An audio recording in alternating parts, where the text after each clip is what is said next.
Hey everyone, welcome to Strange Stories, where we explore near-death experiences and supernatural stories from people who've had a glimpse of the other side. If you enjoy our content, please consider liking the video and subscribing to our channel. Without further ado, let's get to the story of the day. I was a 31-year-old married mother of 4 at the time of my incident. We were a healthy, energetic family who had just returned from a trip. The new school year was about to start. Carts or paddles were not summoned in my experience. It went off without a hitch. My infection started with a scratchy throat and a high fever, which was followed by doctor visits and hospitalization. I gradually felt weaker, with difficulty speaking and no appetite. I need to speak to someone. I don't think I'm getting out of here, I finally told the nurse one day. We don't want to hear that type of discourse around here, she said, and exited. Geez, I thought to myself. I listen if I ever get out of this bed. The doctor was visiting twice a day, but things were different one morning. I was overcome with great and overwhelming despair. At this point, I could only move my head. He stayed and requested me to concentrate on his words. He began recounting a narrative, and I tried to pay attention at first, but it was exhausting. I could hear his voice, but the words were muddled. I relaxed, and then I found myself on the ceiling. It was quick and smooth. Now, I could plainly hear his remarks and understand what he was saying. Oh, I used to have a nightgown just like that, I think, as I stared down at the woman laying in bed. While standing there observing, I saw a bald area on the back of the doctor's head. He was sobbing and leaned against the bed rail. Then I realized what was going on. This can't be good if I'm up here and she's down there. Simultaneously, I realized that my grief has subsided and my sense of humor has returned. I wanted to tell him that I was fine, but I was already speeding down the corridor and ended up at the nurse's station. The nurses were joking around when one of them screamed out, "Today's theme is Chinese food. You already know what to do.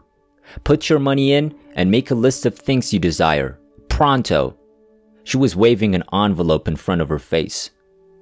Following that, I found myself inside a phone booth built into the hallway wall. My spouse was speaking with my best buddy on the phone. He was informing her of what was going on. She replied, and I would be in her office in North Carolina. I'd be back in the phone booth when he spoke. This went on for a while, and I could see the alterations she'd made to her office decor. Following that, I found myself in a vast theater with a stage and velvet curtains on both sides. There was no one else present. I was seated in the center of the row. I had no idea how or why I had arrived.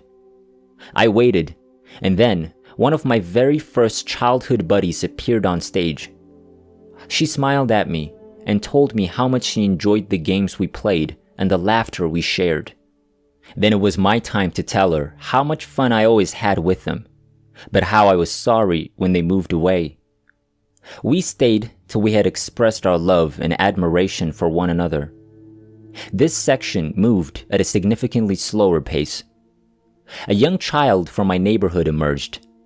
I thanked him for showing me how to tie my laces, and he told me how much he enjoyed our running races.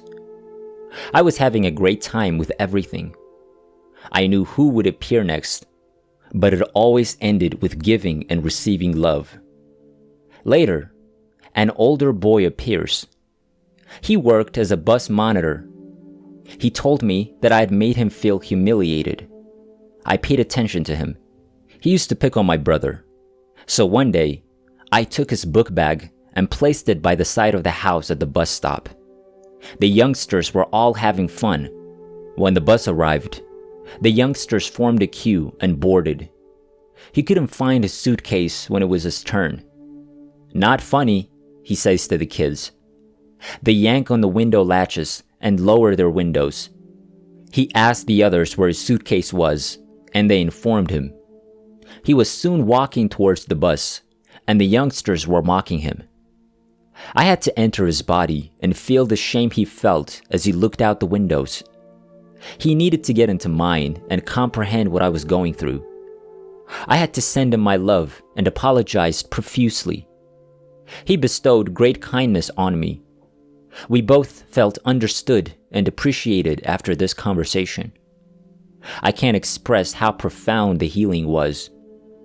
There were numerous other exchanges.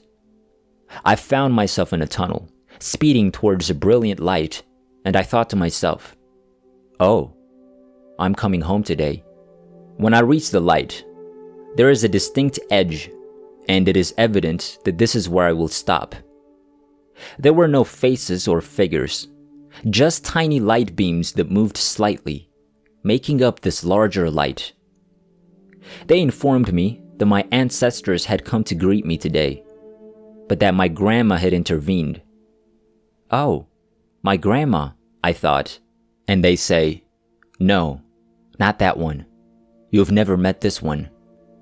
That's when I realized they knew everything. You're only here for a short time. You can't stay. You agreed to help others and children while earning your PhD. You've got me muddled up with someone else. School was difficult for me, I responded. That was then, I hear back. I knew they had all the answers at that point.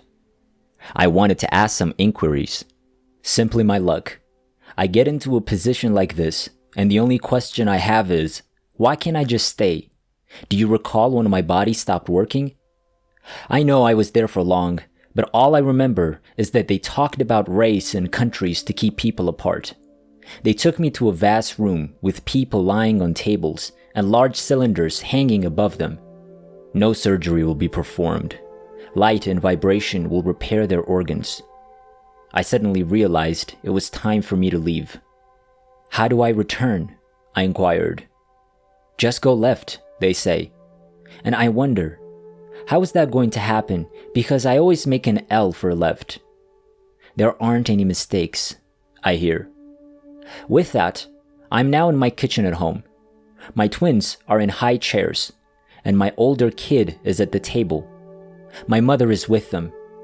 I get the message that this is where I need to be, and I find myself back in the hospital bed.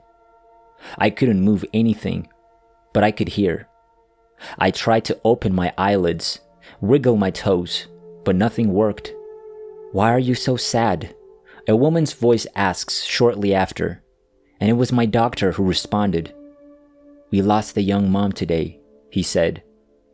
I feel an icy hand on my neck all of a sudden. I'm not sure what you're on about. I have a heartbeat. I started my recovery process. I was hospitalized for almost a month. Do you ever order Chinese food? I asked one of the nurses before I left. Each payday, honey, she says. I told her the date and asked if she wanted to go check it out. If it matters to you. She returned later and affirmed, yes, it was payday that day. Months later, I went to a wallpaper store and rummaged through the books until I found the perfect wallpaper for my friend's office. I requested a sample from the woman. Today's your fortunate day. Take the entire page. Our new books will be arriving soon. I sealed it in an envelope and brought it with me on my next trip. It was an ideal match. I summoned the bravery to phone the doctor's office and request a consultation. I explained to him that odd things had happened to me that day that I couldn't understand. He stated that he was unsurprised. You were gone, he started. I've been doing this for a long time. I had 2 other patients with the same condition as you, an 11-year-old child and a young woman. They both passed. I never said it to anyone. I was getting ready for dinner about 3 years later when I turned on Oprah. You're going to enjoy today's show, people.